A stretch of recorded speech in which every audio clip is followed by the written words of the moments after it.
So guys, turn 2, and as I suspected, nothing really interesting that happened. Visibility is still down at 4 hexes, so that is doubled, but we still can't see anything. He must be off in the distance somewhere. And all I've done is started to move these 2nd Division troops forward, using my cavalry as scouts, just to see what's ahead of us. And yeah, that's about it. Can't see anything because of visibility. He hasn't made an appearance yet. I'm just starting to move my southern flank up. Bit annoying. I'd like to move everybody as one so these guys don't get isolated. But we're going to get them forward just to some sort of maybe high position until people start to unlock, unfix themselves. And yeah, okay, so I'll see you on the next turn. Turn 3, and more of the same then. Nobody else was released.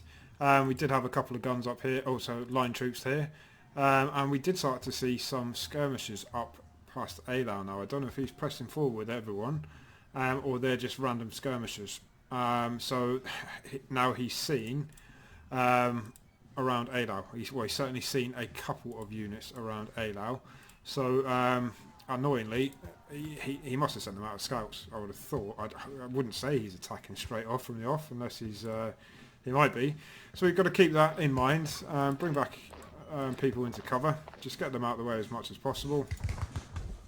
Remember, my initial plan is to get them down here into cover, or into some form of cover. But what we will do is put out a skirmisher line as well, just in the woods and the forest. They're still fixed. They have no points left.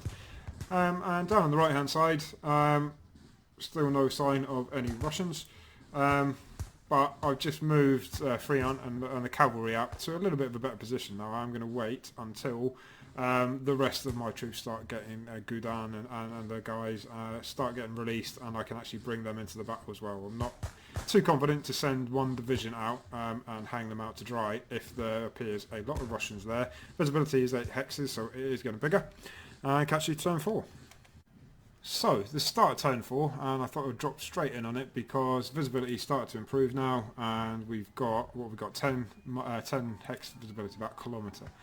That skirmish line that he put forward in the centre, by the look of it, it was only some sort of skirmisher scouting line, but behind them, on that high ground, as we sort of expected, a hell of a lot of Russian guns, with quite a fair amount of infantry as well. Can't see anything behind him. And we also saw on the southern flank, on the right wing, we saw some Russian Cossacks as well. I'm in pretty good position with these guys down here, with Friant and his 2nd Division. I'm going to sight my guns on this high ground up here, push out a skirmisher line, get my cavalry in order. I don't want to play tit for tat with the Cossacks because I don't have much cavalry around here. We've got some more chasseurs, but I'm not flush with cavalry down on this wing, so it's going to very much, as I said before, be an infantry fight down here to push up. So we can't really do much there. I hope he hasn't got anything here, anything major here. Hopefully Cossacks are just some scouts that he's got, but we'll have to wait and see. My reserve cavalry and my guard cavalry have all released, so that's good news. So that means that they're going to start their long sweep down here, down towards Vashkitain, up through Zaysen, south of Rotherden and Serpalin, to eventually, hopefully, take up position on what I have identified up on this high ground, this Kriegerberg, somewhere around here. And if we can hide them, and my dream will be one mass cavalry charge right on the Russians' wing, providing that he hasn't got anything major behind here. He has got a lot of cavalry somewhere, and just looking at that again, my prediction, they're there, exactly where we want to be, somewhere around there anyway. But that's the plan, so we're going to go with that. So I'm going to move my troops. They'll guard themselves. Imperial Guard have also released, so I'm going to bring them back into positions of shelter, maybe behind this high ground here, down here by the river. Got some troops here, some line troops and artillery. Again, move them into these crevices and ravines, just to keep them out of the way of the Russian guns, while their visibility is still 10. So, I mean, he can... I don't mind him taking pot shots at distance, because that'll waste his ammo up. So he can't actually see that much. What can the skirmisher see? So he doesn't know a lot of what I've got in Eylau, which is good because that was the original plan.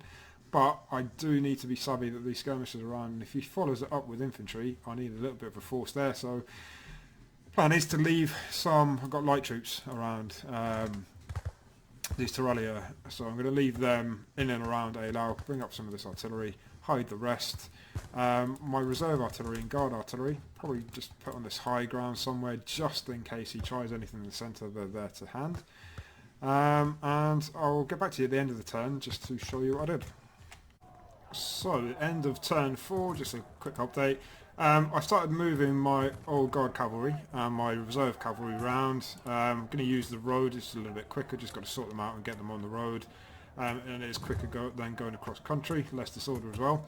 I didn't move them all. Some of my heavy cavalry, my cuirassiers, I thought to myself, well, there is nothing between the west if they do break my centre at Eylau, so I need some heavy cavalry there.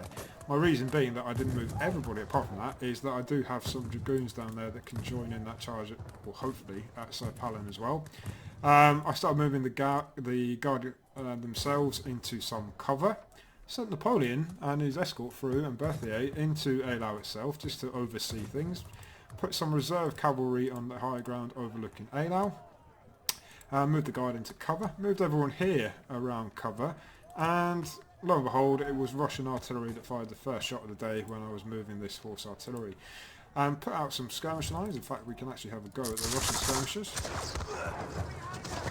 Okay, and just basically bringing everybody into a nice protected position. Brought these guys into, there's no name for this place, I don't think, cemetery. I'm going to call it the, I don't know, windmill yard, for want of a better word. I'm not quite sure what it's supposed to represent, if I'm honest. These guys around Rotherham haven't released yet, as have most of my southern wing. And then finally, the 2nd Division, I just sort of sorted them out. I managed to get one battery up on the high ground, sorted my cavalry out, put out a skirmisher line, and brought 3 up into a sort of a command position. So that's about all. The only guys I can see, as I said, that skirmisher line and these Russian guns up here on the hill. So next turn, hopefully somebody else releases. I don't think they do until 7 o'clock now, so we're going to have to make do. And we'll see how we get on with turn 5. So, visibility improves, start at turn 5, and all it does is just reveal even more Russian guns. Look at that, we're talking a couple of kilometres at least. Just the Russian guns, everywhere you look. Russian guns, Russian guns, Russian guns. So, quite glad I've made a decision to try and pull everybody back into shelter. Can he see? What can he see? So yeah, okay, these guys in that windmill yard. If somebody knows what that's called, I will have to look it up now. They must have represented it for a reason. So these Russian guns, they got their hammer. Now, what was strange, or I found a little bit strange, is he decided to hammer all these skirmishers that I've got here that he could see with all the guns that he could see. It's a strange target if you're short on ammo, in my opinion, but that's good for me. Waste your ammo on my skirmishers at range, that's absolutely fine. No problem at all, mister. What else happened? So he pushed the skirmisher out here as well. Now, judging on past experience, hopefully that's just a skirmisher, scout, sniper type, and he's not following up. It doesn't look like he's following up. I think those guns, just the amount of guns, it's going to be tough, that's for sure.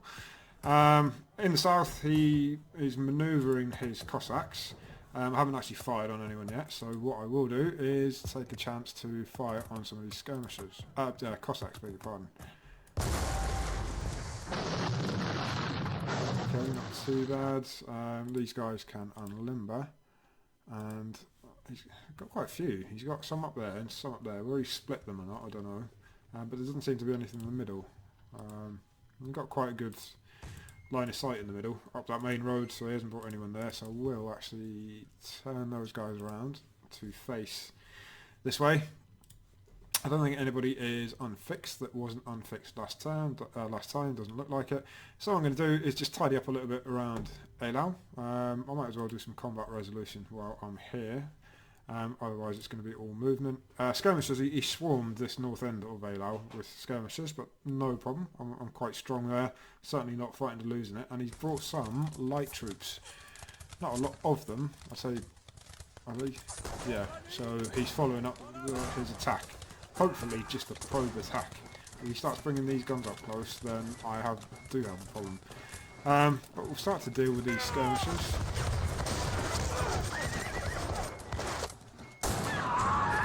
Let's see how we get on. I thought my Tyrellias would have been a little bit better than that, but I'm going to be waiting, but never mind. Where do we want these guns? I'm going to bring them up into the town. Can you see that hex? Yeah, because we fired the skirmishers from there. I'm going to bring them up to the edge of the town, actually. That gives them some protection. Put skirmishers squad with them, as I will with these guys. Can they see? What can they see? They can't see any skirmishers, but they're in position, ready for this attack. Need to bolster Eylau. I don't want to sort of lose it by accident, just in case. Bring these guys forward. And some supply. Oh, they're still locked. So what I'm going to do is just tidy up, make sure all my troops in and around Eylau in the south, around the cemetery, and that, I'm going to say windmill yard again.